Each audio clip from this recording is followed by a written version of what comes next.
السلام علیکم عزیز طلباء. آج ہم میٹرک کا یعنی 10ویں کلاس کا سبق نمبر 13 پڑھ رہے ہیں، جس کا عنوان ہے خطوط غالب. تو آج ہم ان خطوط کو پڑھیں گے اور ساتھ ہی جو اس میں دی ہوئی مشق ہے، سوالات ہیں، وہ بھی آپ کو حل کر کے بتائیں گے.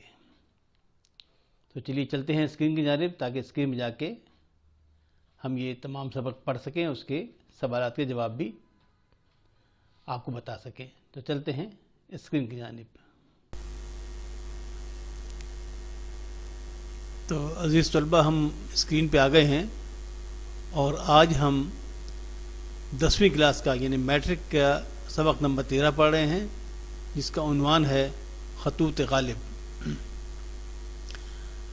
اب دیکھنا یہ ہے کہ یہ تدریسی مقاصد اس کے کیا ہیں، اس کا کیوں آپ کے کورس میں شامل کیا گیا ہے. تو اس کا نمبر 1 پہلی وجہ یہ ہے کہ یہ ایک مؤثر ذریعہ ابلاغ کے طور پر مکتوب نگاری کی اہمیت واضح کرنا، یعنی کہ خط لکھنے کے خط لکھنے سے کیا فائدہ ہوتا ہے، یہ ایک اطلاعات پہنچانے کا ایک بہترین ذریعہ ہے. تو مکتوب نگاری جو ہے، خط نگاری، اس کی اہمیت بتانا کہ اس کی اہمیت کیا ہے. نمبر 2، غالب کی مکتوب نگاری کے منفرد انداز کا تعارف کرانا. یعنی غالب نے جو خطوط لکھے، وہ غالب کے زمانے سے پہلے خط بڑے مشکل زبان میں ہوا کرتے تھے، بڑے کلی پھندے لگے ہوئے، اور ایسا لگتا ہے جیسے شاعری ہو رہی ہے. ان کو سمجھ میں، عام لوگوں کی سمجھ میں آتے ہی نہیں تھے. غالب نے اس کو یعنی جو خطوط نگاری ہیں، اس کو ایک نیا انداز دیا، اور سادہ اور سہل زبان میں، اور بالکل ایسے جیسے کوئی آپس میں باتیں کرتا ہے، اس انداز سے انہوں نے خط لکھنے شروع کیے. تو یہ ان کا ایک منفرد انداز تھا. تیسری وجہ کیا ہے اس کی، کہ طلباء کو خط کے مختلف حصوں، پیشانی، القاب و آداب وغیرہ کی ضرورت اور اہمیت سمجھانا اور بتانا کہ غالب نے روایتی انداز نہیں اپنایا. یعنی غالب نے جو خط لکھے اس میں انہوں نے روایتی انداز نہیں اپنایا، اور بالکل وہ ایسے خط لکھتے تھے جیسے کہ بالکل یعنی آپس میں کوئی باتیں کر رہا ہے. طلباء کو اپنا معافی ضمیر بلا تکلف لکھنے کے لائق بنانا، یعنی آپ اپنا جو آپ کے دل میں جو بات ہوتی ہے، اس کو کس طرح بے تکلف، بغیر کسی تکلف کے دوسرے تک کیسے پہنچائیں گے، وہ انداز جو ہے، وہ اسٹائل، وہ غالب کا ہے. تو غالب کے خطوط پڑھنے سے انسان کو پتہ چلتا ہے کہ اپنے خیالات کو آسانی سے ایسے الفاظ میں جو دوسرے کی سمجھ میں آئے اس تک پہنچانا، وہ اس کا طریقہ کیا ہے. تو چلے ہم پہلے پڑھتے ہیں. پہلا خط ہے یہ منشی ہرگوپال تفتہ کے نام. اللہ اللہ، ہم تو کول سے تمہارے خط آنے کے منتظر تھے. کول جو ہے یہ پرانا نام ہے اس کا، علی گڑھ کا پرانا نام کول تھا. اللہ اللہ، ہم تو کول سے تمہارے خط آنے کے منتظر تھے. ناگاہ کل جو خط آیا، معلوم ہوا کہ 2 دن کول میں رہ کر سکندر آباد آ گئے ہو.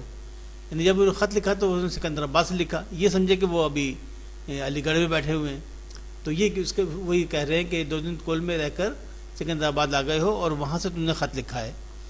دیکھیے اب یہاں کب تک رہو اور آگرہ کب جاؤ. پرسوں برخودار شیو نارائن کا خط آیا تھا. شیو نارائن ان کے شاگرد تھے اپنے مرزا غالب کے. لکھتے تھے کہ کتابوں کی شیرازہ بندی ہو رہی ہے، اب قریب ہے کہ بھیجی جائیں. مرزا مہر بھی 1 ہفتہ بتاتے ہیں. دیکھیے کس دن کتابیں آ جائیں، خدا کرے سب کام دل خواہ بنا ہو. یعنی غالب کی کتابیں اصل میں یہ جو یہ شیو نارائن تھے، ان کا چھاپا خانہ تھا، اور یہ کتابوں کی شیرازہ بندی مراد یہ کہ کتابوں کی وہ مطلب اس کو جو جلد بندی ہوتی ہے نا، وہ شروع ہو گئی تھی، مطلب چھپ گئی تھی. اور کہ شیرازہ بندی مطلب کتابوں کو اکٹھا کرنا، اس کو کتاب کی شکل میں لانا. تو اب یہ کام ہو رہا تھا. ہاں صاحب، منشی بالم کند بے صبر، بالمکند بھی کہہ سکتے ہیں، بالم کند، اب جو بھی نام ہو ان کا، منشی بالم کند بے صبر کے ایک خط کا جواب ہم پر فرض ہے. یعنی ان جو منشی بے صبر تھے، ان کے ایک خط کا جواب کہتے ہیں کہ ہم پر فرض ہے. میں کیا کروں، اس خط میں انہوں نے اپنا سیر و سفر میں مصروف ہونا لکھا تھا. یعنی یہ لکھا تھا کہ میں مختلف جگہوں کی سیر کر رہے تھے، وہاں سے وہ خط لکھتے تھے. تو غالب کو ان کے جواب کہاں دیتے، حالانکہ غالب جواب دینے میں بہت مطلب ہے کہ اپنا فرض سمجھتے تھے کہ کوئی خط آئے تو اسے جواب وہ ضرور لازمہ لکھتے تھے. بس میں ان کے خط کا جواب کہاں بھیجتا، یعنی ان کو کہاں خط بھیجتا، وہ کہاں ٹھہرے ہوئے ہیں اس وقت. اگر تم سے ملے تو میرا سلام کہہ دینا، اور مطبع آگرہ سے کتابوں کا حال تم خود دریافت کر ہی لوگے، میرے کہنے اور لکھنے کی کیا حاجت. یعنی جو آگرہ میں جو مطبع ہے چھپا خانہ، وہاں سے کتابوں کا حال تم خود ہی معلوم کر لینا کہ میری مطلب غالب کہہ رہے ہیں کہ میری کتابوں کا کیا ہوا، وہ آپ خود پوچھ لینا، مجھے لکھنے کی کیا ضرورت ہے. یہ غالب نے خط لکھا ان کو. اچھا جی، تو آگے چلتے ہیں. اگلا خط ہے خط نمبر 2. کیوں صاحب، کیا یہ آئین جاری ہوا کہ سکندر آباد کے رہنے والے دلی کے خاک نشینوں کو خط نہ لکھیں؟ یہ آئین سے مراد یہ کہ کیا یہ حکم جاری ہوا ہے، یعنی حکومت کا، اس بادشاہ کا، جو بھی اس زمانے میں وہ تھے حکمران، تو کیا حکمرانوں کو یہ حکم جاری ہوا ہے کہ سکندر آباد والے دلی کے خاک نشین کو خط نہیں لکھیں؟ خاک نشین وہ اپنے آپ کو کہہ رہے ہیں، یعنی زمین پہ بیٹھنے والے. یہ اس کا کثر نفسی کی بات ہے کہ سکندر آباد والے دلی کے رہنے والوں کے، یعنی مجھے خط نہ لکھیں. بھلا اگر یہ حکم ہوا ہوتا تو یہاں بھی اشتہار ہو جاتا کہ زنہار کوئی خط سکندر آباد کو یہاں کی ڈاک میں نہ جاوے. یعنی زنہار یعنی ہوشیار باش، یعنی کوئی سب جان لو کہ کوئی خط سکندر آباد کو یہاں کی ڈاک میں نہ جائے.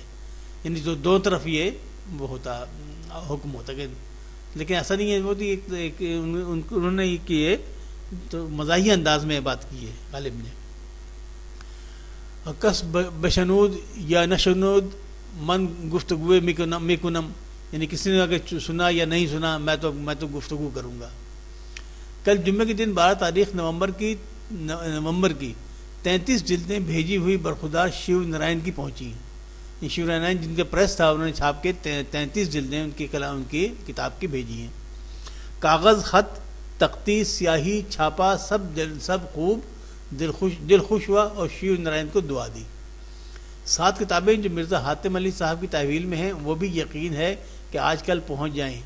معلوم نہیں منشی شیو نارائن نے اندور کو واسطے رائے امید سنگھ کے کس طرح بھیجی ہیں یا ابھی نہیں بھیجی. یعنی رائے امید صاحب کے لیے اندور کو بھیجنی تھی کتابیں. اندور بھی علاقے کا نام ہے، ایک شہر کا نام ہے. تو انہیں کس طرح بھیجی یا ابھی نہیں بھیجی کچھ پتہ نہیں. صاحب تم اس خط کا جواب جلد لکھو اور اپنے قصد کا حال لکھو، یعنی تمہارا ارادہ کیا ہے، سکندر آباد کب تک رہو گے، آگرے کب جاؤ گے. جواب طلب غالب. تیسرا خط ہے، یہ انہوں نے لکھا ہے میر حسین مجروح کے نام. بھائی، نہ کاغذ ہے نہ ٹکٹ ہے. اگلے لفافوں میں سے ایک بیرنگ لفافہ پڑا ہے، یعنی بغیر ٹکٹ کا. بیرنگ لفافہ، بغیر ٹکٹ کا لفافہ. کتاب میں سے یہ کاغذ پھاڑ کر تم کو خط لکھتا ہوں. یعنی کاغذ تو ہے نہیں، تو کتاب میں سے کاغذ پھاڑ کے، سادہ کاغذ دیکھ کر پھاڑ کے اس پہ خط لکھ رہے ہیں.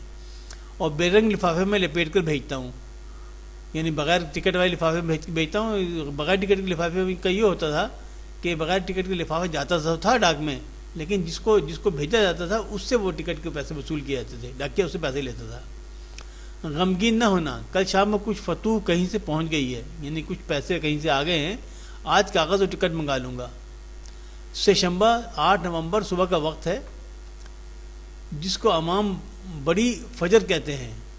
پرسوں تمہارا خط آیا تھا، آج جی چاہا کہ ابھی تم کو خط لکھوں، اس واسطے یہ چند سطریں لکھی. برخودار میر نصیر الدین پر ان کی بیٹی کا قدم مبارک ہو، یعنی جو بیٹی پیدا ہوئی ہے وہ میر نصیر الدین کو مبارک ہو. نام تاریخی تو مجھ سے ڈھونڈا نہ جائے گا، یعنی کوئی تاریخی نام تو میں ڈھونڈ نہیں سکتا. ہاں، عظیم النساء بیگم نام اچھا ہے، یعنی عظیم النساء بیگم اچھا نام ہے کہ اس میں ایک رعایت ہے، یعنی عظیم ہونا. عظیم النساء یعنی عورتوں کی عظیم خاتون. اس میں ایک رعایت ہے شاہ محمد صاحب رحمۃ اللہ علیہ کے نام کی. شاہ محمد عظیم صاحب رحمۃ اللہ علیہ کے نام کی. شاہ محمد عظیم جو تھے وہ ان کے نام کی، یعنی ان کے نام میں بھی عظیم ہے، تو عظیم النساء بیگم میں یہ عظیم آ جائے گا. تو شاہ صاحب کوئی مطلب اپنے زمانے کے بڑے وہ تھے، مطلب مجتہد الاثر یعنی اپنے زمانے کے مجتہد ولی تھے. کو میری دعا کہنا. تم کو کیا ہوا ہے کہ ان کو اپنا چھوٹا بھائی جان کر مجتہد الاثر نہیں لکھا کرتے، یعنی تمہارے چونکہ چھوٹے بھائی ہیں یا تم ان کو مجتہد الاثر نہیں لکھتے. یہ بڑی بے ادبی کی بات ہے. ان کا مقام چونکہ مذہبی مقام تم سے اونچا ہے، لہٰذا ان کو مجتہد الاثر لکھنا چاہیے. میرن صاحب کو بہت بہت دعا کہنا اور میری طرف سے پیار کرنا. میرن صاحب بھی ان کے شاگرد تھے تو ان کے لیے لکھا ہے کہ ان کو بہت بہت دعا کہنا. شہر کا حال کیا جانوں کیا ہے. پون ٹوٹی کوئی چیز ہے، یعنی ایک وہ ٹاؤن کی جو وہ تھی اس زمانے کی ٹاؤن ڈیوٹی، یعنی ایک طرح محصول چنگی ہوتی تھی، تو محصول چنگی کو پون ٹوٹی لکھ رہے ہیں. شہر کا حال کیا جانوں کیا ہے. پون ٹوٹی یعنی محصول کوئی چیز ہے جو وہ جاری ہو گئی، یعنی ایسی چیز جاری ہو گئی جو ہر چیز پر محصول لگا دیا ہے، ٹیکس لگا دیا ہے. سوائے اناج اور اپلے کے کوئی چیز ایسی نہیں جس پہ محصول نہ لگاؤ. یعنی اپلے جو ہوتے ہیں نا، یہ جو گائے بھینس کے گوبر سے جو وہ بناتے ہیں جلانے کے لیے اپلے، تو اس پہ اور اناج پر ڈیوٹی نہیں، باقی ہر چیز پر ڈیوٹی ہے. جامع مسجد کے گرد 25-25 فٹ گول میدان نکلے گا. یعنی جامع مسجد کے گرد جو 25-25 فٹ کا جو علاقہ ہے اس کو میدان بنایا جائے گا. دکانیں حویلیاں ڈھائی جائیں گی. جو حویلیاں دکانیں وہاں پہ اس میں آئیں گی 25-25 فٹ کے علاقے میں، وہ سب ڈھائی جائیں گی، مطلب گرائی جائیں گی. دارالبقا فنا ہو جائے گا. دارالبقا اس علاقے کا نام تھا، وہ فنا ہو جائے گا. رہے نام اللہ کا، وہ اللہ کا نام باقی رہے گا. خان چند کا کوچہ شاہ بولا کے بر تک ڈھہے گا. نہیں، خان چند کا کوئی علاقہ تھا کوچہ، اس کا گلی، وہ اس میں شاہ بولا کے بر تک، یہ شاہ بولا کا بڑ کا درخت تھا جو شاہ بولا کے نام سے مشہور تھا، وہاں تک اس کو گرا دیا جائے گا. ڈھہے گا، گرا دیا جائے گا. دونوں طرف سے پھاوڑا چل رہا ہے. یہ کدال چل رہی ہے. کدال کے کام جگہ مطلب ہے گرائی جا رہی ہے. باقی خیر و عافیت ہے. حاکم اکبر کی آمد کو سن رہے ہیں، یعنی بڑے حاکم کی آمد کو سن رہے ہیں. دیکھیے دلی آئے یا نہیں، پتہ نہیں دلی آتے ہیں یا نہیں آتے. آئیں تو دربار کریں یا نہیں، دربار کریں تو میں گناہگار بلائے جاؤں یا نہیں، بلائے جاؤں تو خلط پاؤں یا نہیں. پنشن کا تو کہیں پر ذکر نہیں، نہ کسی کو خبر ہے. پنشن یعنی ان کی پینشن جو ان کو ملتی تھی، نہ اس کا کہیں کوئی ذکر ہے، نہ کچھ خبر ہے کہ کب ملے گی. تو یہ جناب یہ تھا غالب کے 3 خطوط جو نے آپ کو پڑھ کے سنائے. تو اب ہم اس کی مشق کرتے ہیں جناب. یہ کہ 10ویں کلاس سے سبق نمبر 13 خطوط غالب. پہلا سوال ہے کہ مندرجہ ذیل سوالات کے جواب تحریر کیجیے. الف، مرزا غالب نے میر مہدی حسین مجروح کو خط بیرنگ کیوں بھیجا؟ اس کا جواب ہے کیونکہ مرزا غالب کے پاس ٹکٹ موجود نہیں تھا. ب، مرزا غالب نے میر مہدی مجروح کو خط کب لکھا؟ اس کا جواب ہے 8 نومبر سن 1859 کو. جیم، کون سی 2 چیزوں پر محصول وصول نہیں کیا جاتا تھا؟ تو اس کا جواب ہے اناج اور اپلے پر. اناج اور اپلوں پر محصول وصول نہیں کیا جاتا تھا. محصول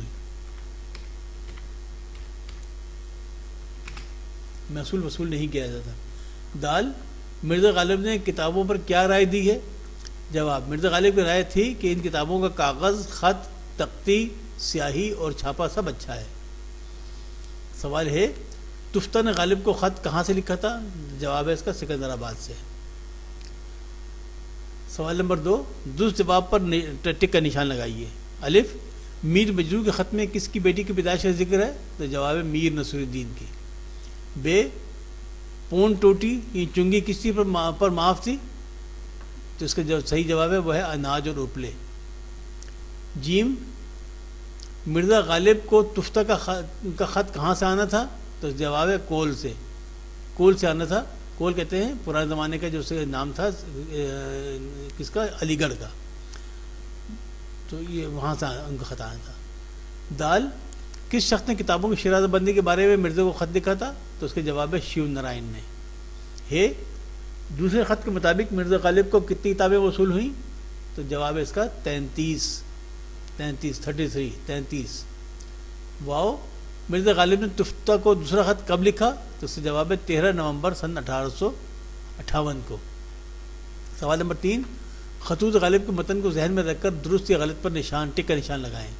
الف، مرزا غالب نے میر نصیر الدین کو بیٹی کی پیدائش میں مبارکباد دی. بالکل درست ہے. بے، تیسرے خط میں دارالبقا کے فنا ہونے کی خبر دی گئی ہے. بالکل درست. جیم، مرزا غالب نے تفتہ کو پہلا خط لکھا تو تفتہ کول میں تھے. غلط، تفتہ کول میں تھے، تفتہ سکندر آباد میں تھے. دال مرزا غالب کو کتابیں 12 نومبر 1858 کو ملی، بالکل درست ہے۔ دوسرے خط میں دلی کے خاک نشینوں سے مراد خود مرزا غالب کی ذات ہے، بالکل درست، بالکل ٹھیک ہے۔ سوال نمبر 4، ان جملوں کی وضاحت کریں۔ دارالبقا فنا ہو جائے گا، رہے نام اللہ کا۔ جواب اس کا یہ ہے کہ دلی میں بہت سی عمارتیں گرائی جا رہی تھیں، انہی میں سے آخری عمارت کا نام دارالبقا تھا، وہاں تک سب عمارتیں صاف ہو جانی ہیں، بس اللہ کا نام باقی رہ جانا ہے۔ بے، حاکم اکبر کی آمد سن رہے ہیں۔ جواب، حاکم اکبر سے مراد ہے بڑا حاکم۔ جیم، منشی بالم کند بے صبر کے ایک خط کا جواب ہم پر فرض ہے۔ جواب یہ ہے کہ منشی بالم کند بے صبر نے چونکہ اپنے سفر میں ہونے کا لکھا تھا، اس وجہ سے غالب ان کے قیام کا پتہ نہ ہونے کے سبب جواب نہ لکھ سکے۔ دال، کیا یہ آئین جاری ہوا ہے؟ جواب، مرزا غالب یہ کہنا چاہ رہے ہیں کہ کیا یہ کوئی حاکم وقت کا حکم ہے کہ سکندر آباد والے دلی میں رہنے والے مجھ فقیر کو خط نہ لکھیں؟ ہے، خان چند کا کوچہ شاہ بولا کے بڑھ تک ڈھہے گا۔ جواب، دلی میں جو عمارتیں گرائی جا رہی تھیں تو خان چند کا کوچہ شاہ بولا نامی علاقے میں واقع بڑھ کے درخت تک گرایا جائے گا، یہ ہے اس کا مطلب۔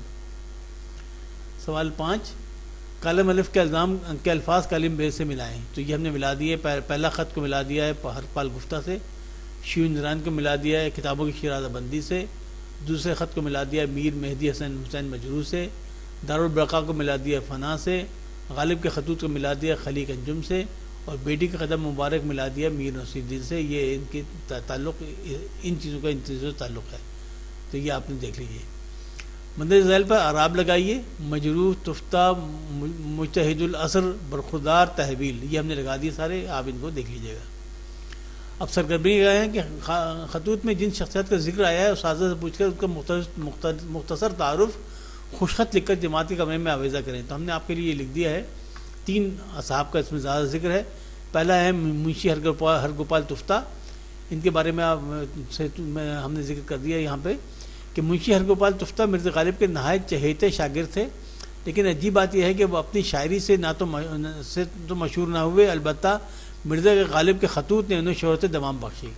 مرزا تفتہ مرزا غالب کے کاموں کے لیے ہمہ وقت تیار رہتے تھے، اسی لیے منشی ہرگوپال تفتہ کے نام لکھے گئے خطوط میں غالب نے انہیں مختلف کاموں کی یاد دہانی۔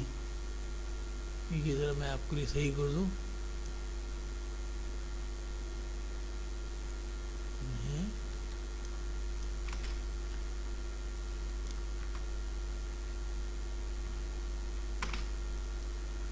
مختلف کاموں کی یاد دہانی۔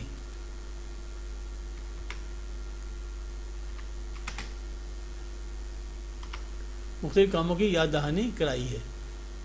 دوسرا جو کردار ہے وہ ہے میر مہدی حسین مجروح۔ میر مہدی حسین مجروح بھی مرزا غالب کے بہت عزیز شاگرد تھے۔ منشی ہرگوپال تفتہ کی طرح مہدی مجروح کو بھی شہرت دمام غالب کے خطوط کی وجہ سے حاصل ہوئی۔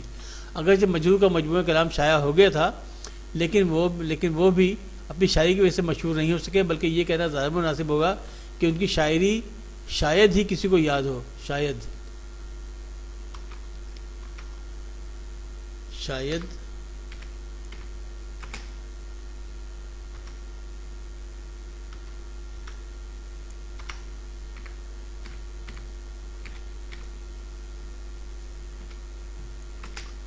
شاید ہی کسی کو یاد ہو، البتہ مرزا غالب کے خطوط بنام مہدی مجروح اردو ادب کے قیمتی سرمایہ ہیں۔ نمبر 3 اس میں جن صاحب کا ذکر ہے وہ ہیں میر افضل علی المعروف میرن صاحب۔ میرن صاحب مرزا غالب کے ہم عصر تھے اور مشرقی تہذیب کا شاندار نمونہ تھے، پرانی قدروں کی دلدادہ اور شرافت، پرانی وضاقتہ اور رواداری کی اعلیٰ مثال۔ میرن صاحب اگرچہ شاعر بھی تھے لیکن منشی ہرگوپال تفتہ اور میر مہدی حسین مجروح کی طرح ان کی وجہ شہرت بھی غالب کے خطوط ہی بنے، اور ان کا نام نامی بھی اردو ادب میں خطوط غالب کی وجہ سے امر ہو گیا۔ اب آخر میں پوچھا مرزا غالب کے خطوط کی 3 خوبیاں بیان کیجیے، تو وہ خوبیاں ہیں کہ نمبر 1 مرزا غالب نے روایتی خط نویسی کو مکالماتی خط نویسی میں بدل دیا۔ نمبر 2 غالب کے خطوط ان کے زمانے کے سیاسی حالات کی بھی عمدہ عکاسی کرتے ہیں۔ نمبر 3 غالب نے خطوط نویسی کو ادب کا درجہ دے دیا۔ تو جناب اس طرح آج آپ کا یہ سبق اور اس کی جو مشق ہے وہ آج یہاں ختم ہوتی ہے۔ تو عزیز طلباء، آج یہ آپ کا سبق اور اس کی جو مشق تھی وہ آج یہاں ختم ہوئی۔ یہ بہت اہم مضمون تھا، بہت اہم آپ کا سبق تھا، کیونکہ اس میں آپ کو پتہ چلا ہے کہ اردو کے جو خطوط نویسی ہے وہ غالب کے دور سے پہلے کیسی تھی، اور غالب نے اس کو کیا رخ بخشا اور کیا نیا پن پیدا کیا اس میں خطوط نویسی میں۔ ان سے پہلے جو خطوط تھے وہ بڑی مشکل اردو میں ہوا کرتے تھے، اور ایسے زبان میں ہوتے تھے جو عام طور پہ لوگوں کو سمجھ نہیں آتی تھی، بڑے مشکل الفاظ استعمال ہوتے تھے۔ لیکن غالب نے اس کو جس انداز سے بدلا ہے، وہ ایسا لگتا ہے کہ غالب خط نہیں لکھ رہے بلکہ آپس میں اپنے کسی دوست سے مخاطب ہیں، بالکل مکالمے کا انداز ہے۔ تو یہاں سے خطوط نویسی کے ایک نئے دور کا آغاز ہوا، اور جو غالب کے جو اس میں جن دوستوں کا ذکر ہے، وہ ویسے تو کہنے کو یہ سمجھا جاتا ہے کہ وہ بھی شاعر تھے وہ بھی، لیکن ان کی شاعری شاید ہی کسی کو یاد ہو، لیکن ان کا نام غالب کے خطوط کی وجہ سے امر ہو گئے، اور جب تک اردو زبان قائم ہے یہ ان کے نام بار بار لوگوں کی زبان میں آتے رہیں گے۔ تو آئندہ سبق تک کے لیے اجازت چاہتا ہوں، لیکن اگر آپ چاہتے ہیں کہ آئندہ اسباق کی آپ کو فوری اطلاع ہو سکے تو آپ اس چینل کو سبسکرائب کر کے بیل کے آئیکن کو دبائیے اور آل کو سلیکٹ کر لیجئے، تاکہ جو ہی نیا سبق لوڈ ہو فوری طور پر آپ کو اس کی اطلاع ہو جائے۔ اور ان اسباق کو آپ بڑے غور سے پڑھا کیجئے، بڑے غور سے سنا کیجئے، کیونکہ اردو لازمی مضمون ہے 100 نمبر کا۔ اگر آپ اس میں اچھے نمبر حاصل کریں گے تو آپ کا اوور آل گریڈ بہت بہتر ہو جائے گا۔ تو آئندہ تک کے لیے اجازت چاہتا ہوں۔ اللہ حافظ ناصر، فی امان اللہ۔